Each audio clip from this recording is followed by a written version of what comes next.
حضرت عمر فاروق جیسا دلیر اور جرری آدمی جمعہ پڑھانے مسجد میں داخل ہوئے تو جناب ابو ایوب انصاری دروازے پہ کھڑے ہو گئے، کہنے لگے عمر تیرے نوکر نہیں، ٹائم پہ آیا کر، بڑی دیر سے کھڑے ہیں، کیوں دیر سے آیا؟ بڑے جلالی تھے نا حضرت عمر، لیکن وہ جلالی اس وقت تھے جب کوئی ظلم کرتا تھا، اور ذات کے لیے جلالی نہیں تھے۔ کب وقت پہ آیا کر، کو ملازم نہیں تیرے؟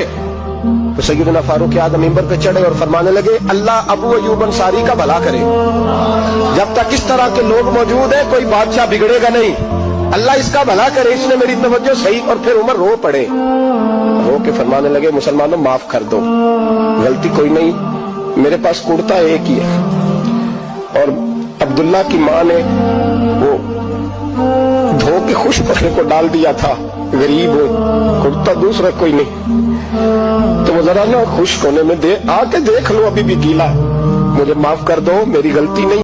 حضرت عمر رضی اللہ تعالیٰ عنہ جب ایمان لائے تو آپ نے ایک ایک کافر کے گھر کے دروازے پہ کھڑے ہو کے کہا کہ تم کمزوروں کو مارتے تھے، میں تمہیں بتانے آیا ہوں میں محمد عربی کا نوکر بن گیا۔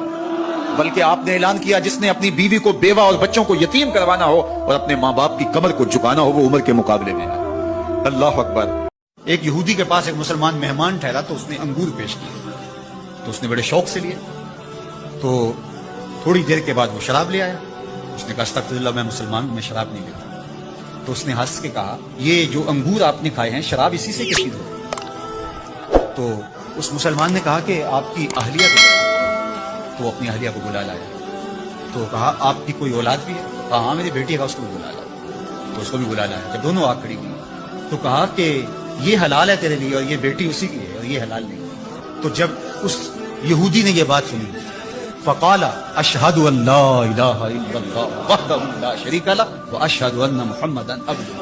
اتنی خوبصورت دلیل، وہاں انگور سے شراب نکلی ہے تو شراب حرام کیوں، انگور حلال کیوں؟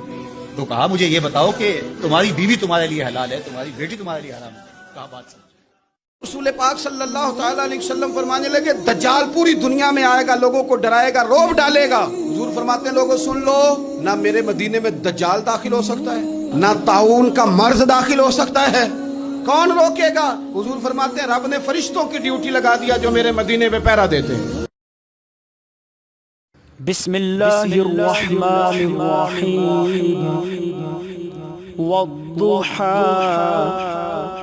والليل إذا سجى ما ودعك ربك وما قلى وللآخرة خير لك من الأولى ولسوف يعطيك ربك فترضى ألم يجدك يتيما فآوى ووجدك ضالا فهدى ووجدك